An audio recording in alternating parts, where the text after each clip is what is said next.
नमस्कार दोस्तों, मैं राकेश। स्वागत है आपके अपने चैनल स्टडी विद राकेश में। आज डिस्कशन करने वाले हैं इस सप्ताह का टॉप 10 क्वेश्चन। पहले आप लोगों के लिए एक छोटा सा संदेश है। अगर आप लोग कोई 12 किए हुए या ग्रेजुएशन कर चुके हैं या ग्रेजुएशन कर रहे हैं तो आप लोगों के लिए है भाई। आप लोग ऐसा मत सोचिए कि ग्रेजुएशन हो जाएगा या हो जाने के बाद हम लोग तैयारी पे उतरेंगे। एक दिन आपको इसी लाइन पे आना है। तो भाई आप लोग जो भी ग्रेजुएशन कर रहे हो या 12 कर चुके हो, आप लोग से रिक्वेस्ट है कि आप लोग अगर ग्रेजुएशन के लिए 10 घंटा समय दे रहे हो तो आप कंपटीशन के लिए भी 1 घंटा भी समय दीजिए, क्योंकि बहुत ज़रूरी है। क्योंकि आज का जो ज़माना है, मतलब इतना फेस करना पड़ रहा। सोच रहे 1 करोड़ ग्रुप डी के लिए 1 करोड़ से भी तो सोच सकते हैं कितना टॉप है कंपटीशन लेवल। तो भाई रिक्वेस्ट है, अगर आप लोग अभी से तैयारी में लग जाते हैं तो मुझे लगता है कि आप लोग के लिए थोड़ा उतना कठिन नहीं होगा अगर अभी से आप लोग तैयारी में लग जाते हैं। अभी से 1 घंटा करके कम से कम आप समय दीजिए इस कंपटीशन लेवल को, तो आपका भी भविष्य उज्जवल होगा और इसके लिए मैं कामना भी करूँगा। चल, बहुत इंपॉर्टेंट क्वेश्चन है, ठीक है। आप क्वेश्चंस का लेवल देखने से आपको पता चल जाएगा कि क्वेश्चंस किस लेवल में है और यानी आपको किस लेवल में तैयारी करना है, ठीक है। खाली ग्रेजुएशन का आदमी सोचता है कि ग्रेजुएशन कर लेंगे, बहुत लोग सोचते हैं कि ग्रेजुएशन कर लेंगे उसके बाद हम लोग तैयारी में लगेंगे। ऐसा बिल्कुल मत सोचिए, ठीक है। आप अभी से तैयारी में लग जाइए, आपका बेनिफिट होगा, प्रॉफिट होगा, ठीक है। और आपको उतना कॉम्पिटिशन का फेस करना पड़ा भी तो उतना तकलीफ नहीं होगा। चलिए, सबसे पहले क्वेश्चन ध्यान दीजिए। चलिए देखते हैं क्वेश्चन से नंबर 110 क्या बोल रहा है। कितनी ऊंचाई पर गुरुत्वीय त्वरण का मान पृथ्वी के मान का 1/4 हो जाएगा, ठीक है। यानी कितनी ऊंचाई पर गुरुत्वीय त्वरण का मान, गुरुत्वीय त्वरण को जी से सूचित करते हैं, ध्यान दीजिएगा, ठीक है। मान लेते पृथ्वी ये है, ठीक है। यहाँ पर जी का मान है आपका, मान लेते यहाँ जी है, ठीक है। ये आपका त्रिज्या मान लेते, इसको क्या मान लेते, त्रिज्या मान लेते, ठीक है। ये त्रिज्या हो गया, ठीक है। अब बोल रहा कितनी ऊंचाई पर पृथ्वी के जी का मान 1/4 हो जाएगा, ठीक है। 1/4 हो जाएगा, यानी मान लेते हैं ऊंचाई को h मान लेते, ठीक है। ऊंचाई को क्या मान लेते h। यहाँ आप जी डैश यानी जी का मान हो जाएगा 1/4, ठीक है। जी का जो मान है उसका मान क्या हो जाएगा ना, 1/4 हो जाना चाहिए, ठीक है। अब देखिए जी डैश बराबर g/4 लिख सकते हैं क्वेश्चन के अनुसार। अब क्या करना, ऊंचाई के साथ जब भी परिवर्तन का बात करेगा तो जी डैश बराबर g/1 + h/r का होल स्क्वायर, ठीक है। ध्यान दीजिए, ऊंचाई के साथ जब भी परिवर्तन का बात आएगा ना, जी डैश बराबर g/1 + h/r का होल स्क्वायर फॉर्मूला आप याद रखिएगा, नहीं तो फिर दिक्कत हो जाएगा, ठीक है। अब देखिए जी डैश का मान कितना लिख सकते हैं, g/4 लिख सकते हैं। कितना लिख सकते हैं, g/4 बराबर कितना हो जाएगा, g/1 + h/r का स्क्वायर, ठीक है। अब देखिए ये g और ये g क्या हो जाएगा, कट जाएगा। ये जो r है पृथ्वी का त्रिज्या है, ध्यान दीजिएगा, ठीक है। जो r है पृथ्वी का त्रिज्या है, ठीक है। g कट गया। अब देखिए यहाँ पावर में 2 है, इधर आ जाएगा तो किस में हो जाएगा, रूट में, तो 1/4। तो रूट जैसे ही आ जाएगा तो इसको रूट में चेंज करेंगे तो कितना लिख सकते हैं, 1/2 लिख सकते हैं, ठीक है। रूट से निकालेंगे क्या लिखेंगे, 1/2। अब बताइए यहाँ 1/2 हो गया तो इसको क्रॉस मल्टीप्लिकेशन कर दीजिए। यहाँ पर 1 बचेगा, 1 से इसको गुना कीजिए, यहाँ पर कितना बचेगा, 2 बचेगा, क्योंकि पावर में 2 है। इधर आ जाएगा रूट, और रूट से जैसे बाहर निकालेंगे कितना हो जाएगा आपका 2, ठीक है। तो उधर जाएगा तो क्या होगा, यहाँ पर भी 1 है, 2 को 1 से गुना करेंगे कितना हो जाएगा 2, यानी लिख सकते हैं हम सीधे 1 + h/r बराबर कितना हो जाएगा 2। यहाँ तक समझ में आया। अब देखिए करना क्या है, +1 उधर जाएगा तो क्या हो जाएगा आपका -1, 1 + h/r बराबर 2, ये आपका आया हुआ है, ठीक है। तो बताइए h/r बराबर कितना लिख सकते हैं, 1। तो बताइए h बराबर क्या लिख सकते हैं, r लिख सकते हैं। अब बताइए पृथ्वी का व्यास कितना होता है, यानी 12,756 किलोमीटर। कितना होता है, 12,756 किलोमीटर। तो इसका त्रिज्या लगभग कितना हो जाएगा, 6400। कितना हो जाएगा, 6400, ठीक है। उसका आधा करेंगे लगभग 6400 हो जाएगा। तो बताइए त्रिज्या कितना हो जाएगा, यानी 6400। कितना हो जाएगा, 6400, ठीक है। यानी 1/4 कहाँ पर हो जाएगा ना, 6400 ऊंचाई पर। देखिए h और r बराबर, तो ऊंचाई भी कितना हो जाएगा आपका 6400। यही पूछा था क्वेश्चंस में, यानी ऑप्शन नंबर आपका क्या हो जाएगा, बी। क्वेश्चन का लेवल देख के आपको शायद पता चल गया कि मैं किस टाइप का क्वेश्चन लेके आया हूँ। इसलिए बहुत इंपॉर्टेंट क्वेश्चन है, आप सब्सक्राइब करना कीजिएगा, नहीं करना मत कीजिए, लेकिन देख लीजिए, आपका काम देगा एग्जाम में। चलिए ठीक है, और अंतिम में अगर लगे कि करना चाहिए तो कर दीजिएगा, ना तो कोई दिक्कत नहीं भाई। Question number 46 figure counting. ठीक है, फिगर काउंटिंग प्राय आता है। देखिए इजीली इसको किस तरह से बनाएंगे, ऐसे गिनेंगे तो बहुत समय हो जाएगा। ठीक है, बहुत समय लग जाएगा। इसको इजीली और ट्रिक से कैसे करेंगे ध्यान दीजिए। देखिए सबसे पहले यहाँ क्या त्रिभुज, इसको गिन लीजिए। 1 2 1 2 3 4। ठीक है, यहाँ पर भी कितना है, 1 2 3 4। यहाँ पर भी कितना है ना, 1 2 3 4। ठीक है, अब जितना भी संख्या आया ना सबको जोड़ दीजिए। क्या कीजिए, सबको जोड़ दीजिए। देखिए 2 और 1 कितना हो गया, 3 3 3 6 6 और 4 कितना हो गया ना, 10। कितना हो गया 10। यहाँ पर भी कितना हो गया ना, 10। यहाँ पर भी कितना हो गया आपका ना, 10। ठीक है, अब देखिए इसमें 10 10 10 यानी 30 त्रिभुज आपको मिल गया, 30 त्रिभुज मिल गया। ठीक है, अब ये वाला एगो, ये वाला भाग दो एगो। ठीक है, ये वाला त्रिभुज कितना हो गया, 30 और 1 31, और ये बड़ा वाला 1 देखिए 32, यानी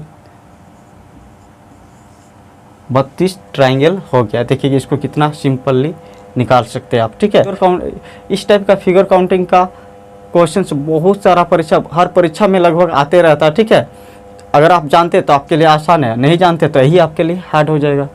ठीक है, क्वेश्चन नंबर 3 ध्यान दीजिए, क्या बोल रहा है, परिणामता बराबर -4 दिया हुआ है और y प्रतिच्छेद बराबर 2 दिया हुआ है। ठीक है, होने पर रेखा का समीकरण ज्ञात कीजिए। ठीक है, अब देखिए जब भी y पर प्रतिच्छेद करेगा तो x क्या हो जाएगा, 0 हो जाएगा। ध्यान दीजिए, परिणामता को m से सूचित करते हैं, m का मान आपका दिया हुआ -4। ठीक है, y अक्ष पर प्रतिच्छेद करता है, यानी y का मान आपका दिया हुआ है 2, और जब y अक्ष पर प्रतिच्छेद करेगा तो x क्या हो जाएगा, 0। उसी तरह x अक्ष पर प्रतिच्छेद करेगा तो y 0। ध्यान दीजिएगा। ठीक है, अब देखिए समीकरण निकालने का फॉर्मूला होता है y - y1 बराबर m into x minus x1, m into x minus x1 परिणामता। ठीक है, इसका परिणामता अगर दिया रहेगा, ठीक है, और एक बिंदु दिया रहेगा तो इसका समीकरण निकालने का फॉर्मूला क्या होता है, y - y1 बराबर m into x minus x1। देखिए अब इसका मान बैठा दीजिए, आपका मान निकल जाएगा। देखिए क्या है, y का मान कितना है ना, y का मान आपका, y का मान तो नहीं है, y1 का मान आपका दिया हुआ है 2। ठीक है, बराबर m का मान दिया हुआ आपका -4, x का मान कितना है, तो x का मान तो नहीं है, हमको समीकरण निकालना है उसी से। ठीक है, x माइनस अब x1 का मान कितना दिया हुआ है ना, 0। अब देखिए ये क्या हो जाएगा, y माइनस अब 2 बराबर -4x हो जाएगा। ठीक है, अब देखिए -4x इधर आएगा तो क्या हो जाएगा, +4x प्लस ऑफ y बराबर क्या हो जाएगा 2। अब एक काम कीजिए, dividing both side 2, dividing both side 2, दोनों तरफ 2 से भाग कर देते हैं। दोनों तरफ जब 2 से भाग करेंगे तो क्या हो जाएगा, देखिए यहाँ 2x प्लस y बाई 2 बराबर क्या हो जाएगा 1। यही हो गया आपका आंसर, समीकरण। ठीक है, यानी आप लिख सकते हैं 2x प्लस y बाई 2 बराबर 1, ऑप्शन नंबर बी।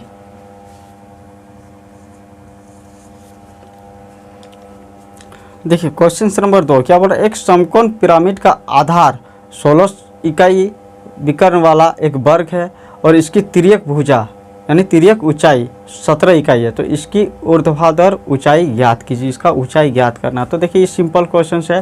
देखिए पहले पिरामिड कैसे बनाया जाता है, तो पिरामिड का चित्र इस टाइप का बनाया जाता है। ठीक है, तो अब देखिए पिरामिड इस टाइप का होता है, ये हो गया वर्ग, ये वाला हो गया क्या हो गया वर्ग। ठीक है, वर्ग का एक विकर्ण दिया हुआ यानी 16 सेंटीमीटर, वर्ग का विकर्ण कितना दिया हुआ 16 सेंटीमीटर। बताइए, तो यहाँ मिड पॉइंट हो जाएगा तो ये 8 हो जाएगा, ये भी 8 हो जाएगा। ठीक है, और इसका तिर्यक ऊंचाई आपका दिया हुआ 17 मीटर, 17 इकाई दिया हुआ, तो बोरा इसका ऊंचाई ज्ञात कीजिए, इसका ऊंचाई ज्ञात कीजिए। ठीक है, ये ऊंचाई नहीं है, ठीक है, ऊंचाई इस मिड पॉइंट से आएगा। ठीक है, ये होता ऊंचाई, ये ऊंचाई ज्ञात करने बोला। ठीक है, तो ऊंचाई निकालना है। देखिए यहाँ समकोण त्रिभुज बना रहा, तो समकोण त्रिभुज बना रहा तो उसका समकोण त्रिभुज यानी पाइथागोरस प्रमेय लगा दीजिए, निकल जाएगा। यानी h बराबर हम लिख सकते हैं, h बराबर लिख सकते हैं, क्या लिख सकते हैं 17 का स्क्वायर माइनस ऑफ 8 का स्क्वायर, रूट लगा दीजिए 17 का 289 38 64, कितना हो जाएगा आपका 225 यानी 15। ऑप्शन नंबर आपका क्या हो जाएगा डी।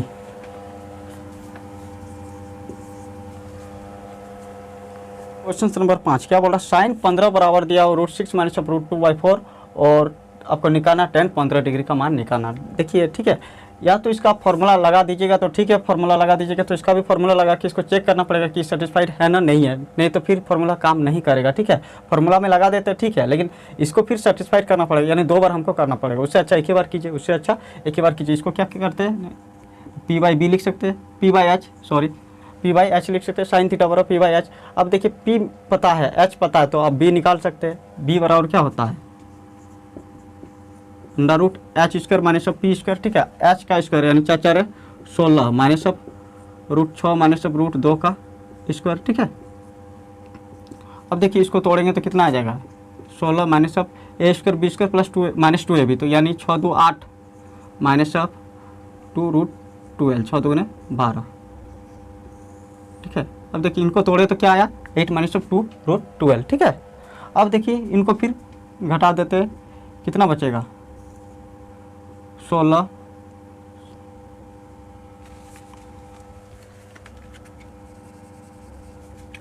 से 8 जाएगा तो कितना बचेगा 8। ठीक है, माइनस माइनस क्या हो गया प्लस। ध्यान दीजिए यहाँ कितना है 12 है, 12 मतलब 3 गुना 4 यानी 3 गुना 4, 4 रूट से निकलेगा तो कितना निकलेगा यानी 2, यानी 2 दुगुने कितना हो जाएगा 4। देखिए 3 गुना 4 यहाँ है। ठीक है, तो 4 को रूट से निकाल देते, तो रूट से निकलेगा तो उसका आधा निकलेगा, कितना हो जाएगा 2, 2 दुगुने 4 यानी 4√3।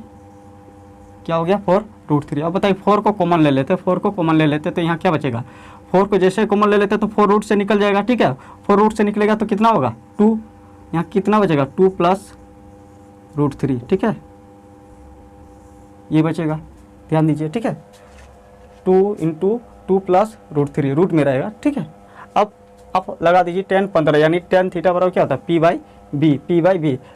P आपको पता है, ठीक है, B निकल गया तो इजीली निकाल सकते हैं tan 15।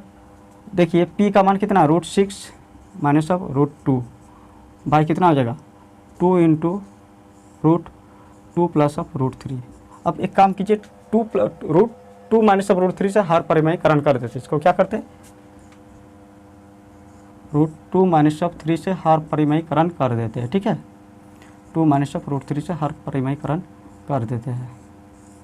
अब ध्यान दीजिए इसमें तो रूट नहीं, संख्या में रूट है, अलग अलग संख्या में रूट है। ठीक है, इसको रूट में चेंज करते थे, तो बताइए इसको रूट में जैसे चेंज करेंगे तो करना क्या है, इसमें स्क्वायर लगा दीजिएगा। क्या लगा देंगे स्क्वायर लगा देंगे और रूट लिख देंगे। ठीक है, तो बताइए स्क्वायर और रूट कट जाएगा तो बचेगा वही।